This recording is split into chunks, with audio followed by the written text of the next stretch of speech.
The celebration event starts today. Woohoo, get in. Confusion around the roadmap that dropped on Wednesday and the one that is still yet to come. Kabam confirms it's safe to repeat content without being banned, and we have an update on the amount of shards you can pick up this month. Yes, hello everybody, welcome back to the Marvel Contest of Champions news show for Friday. Funny enough, being recorded on a Thursday night. And the reason for that is just that my throat after each video being recorded is just like blasted and gone. And like, then I build it back up again with kind of like having hot drinks, cold ice lollies and stuff like that. And then record a video and then it's gone. So I'm like, I'm going to take a little bit of extended time off on Friday to then kind of like by the end of the day, you know, back on the coverage of the celebration event. So hopefully nothing spicy or information. I've got to do video drops in this time. But in any case, thank you very much to those that support the channel as a YouTube member or as a Patreon.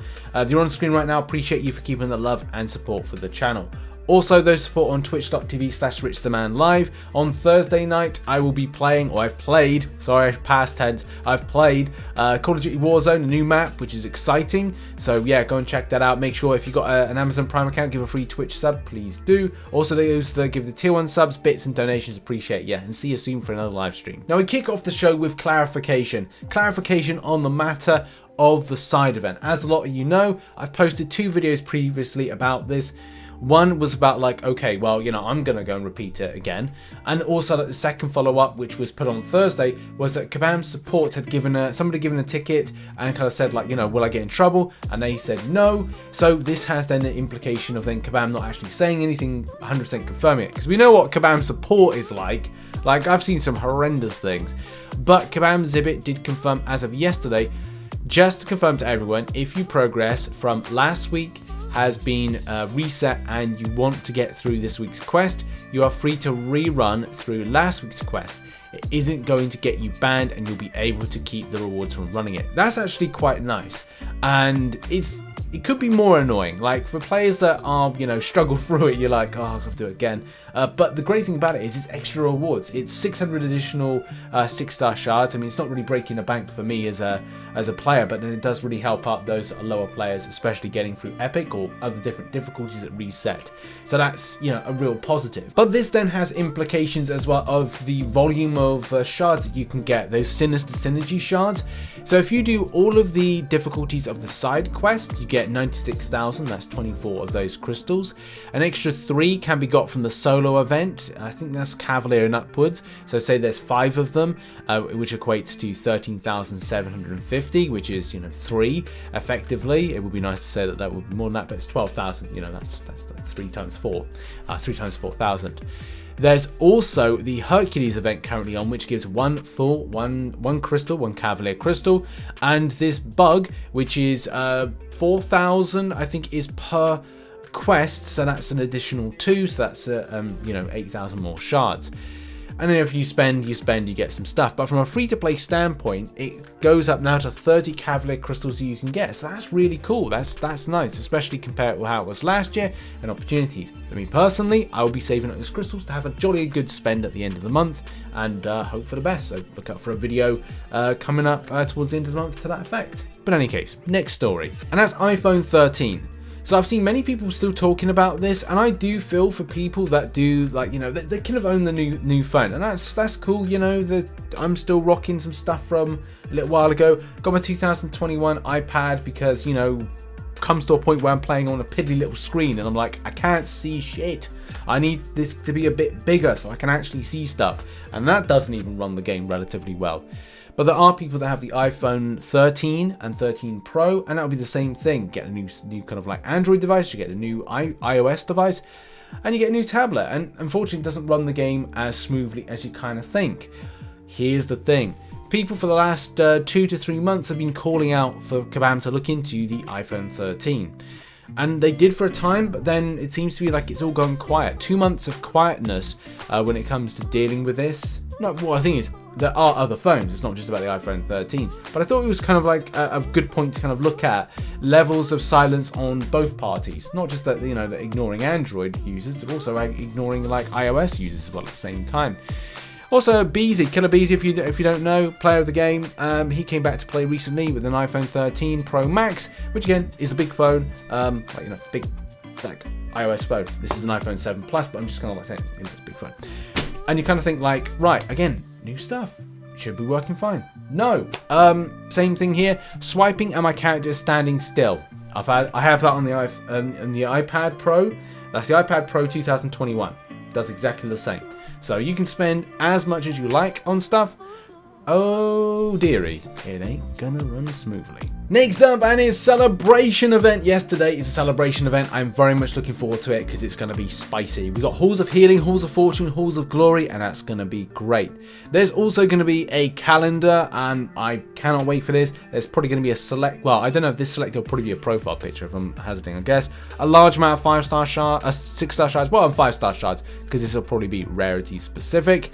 And as well, the thing that I think most players are looking forward to is indeed the trade-in store, which you can see on screen. You can trade in with tier 4 class catalyst. You can trade in to get the 2% tier 5 class catalyst there. You can do that 5 times.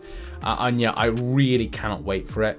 There's also going to be like a few other things. I mean, in this particular graphic right at the bottom here, there's 6-star awakening gem crystals, and whether or not there's going to be a trade-in function for that, I am excited for it. I think it's going to be sweet as anything.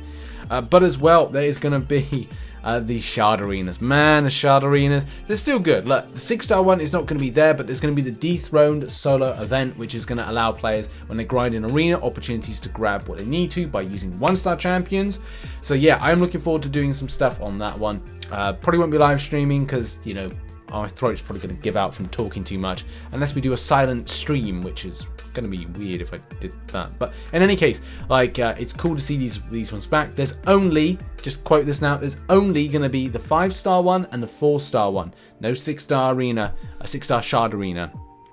So look out for that. Okay, next up, and we've got to clear up a little bit of confusion. So on screen right now, this is the narrative roadmap, storyline roadmap that Kabam put out on Wednesday. Unfortunately, even myself, I thought this was going to be a different type of roadmap, especially with how we've seen the, what is, using the term, roadmap in the past. This is actually a good thing though. I actually really enjoyed this. It was very enjoyable to see the story arc, and shout out to Gabriel Frazera and the team, especially around the kind of the story aspect to Marvel Contest of Champions. So I think if you want to learn a bit about the past of the game, then this is really, really good. It also gets a little bit better because they talk about what's coming in 2022. With the arrival of Galactus, and Galactus is like, I'd say, nefarious things that he is looking to do, it does mean that it kind of points to a few new events and also teases new champions coming into the game. Whether or not it's Spider-Verse, whether or not it's Doctor Strange and the Multiverse of Madness, whether or not it's Thor Love and Thunder, you will have some different types of champions coming into the game you wouldn't even expect. Even the holiday special of Guardians of the Galaxy, which I think they've done in the past, or kind of like a holiday thing for Groot and Rocket.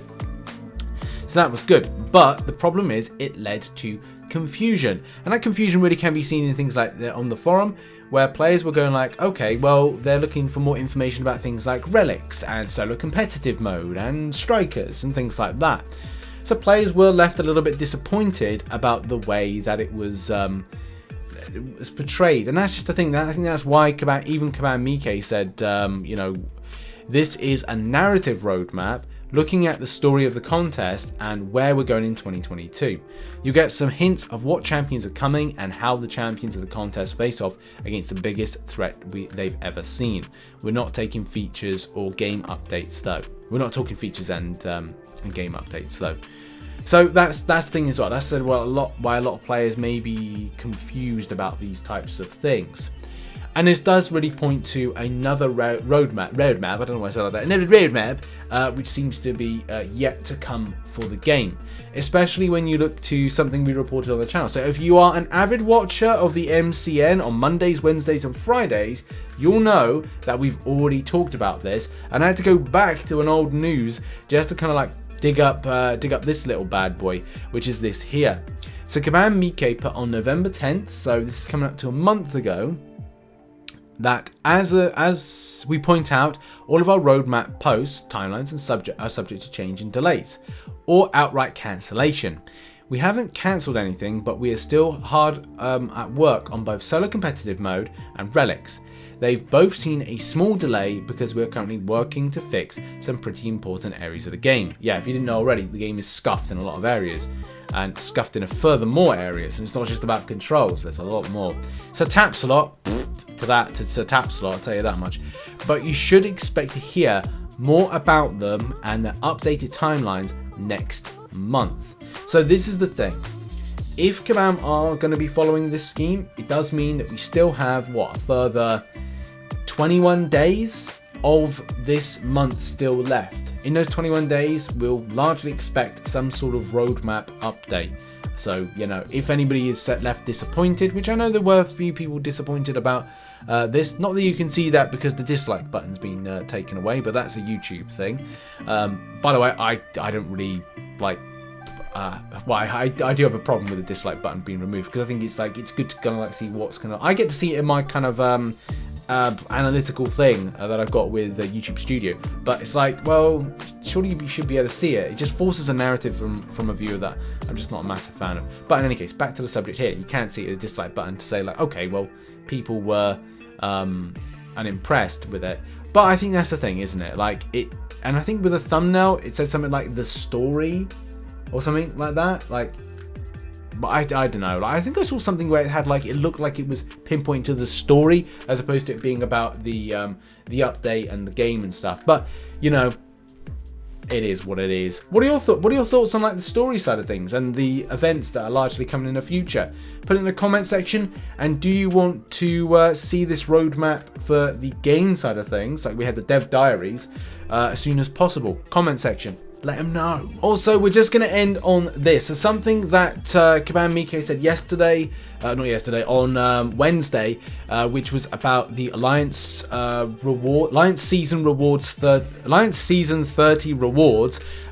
So there's an update here that's just quite important.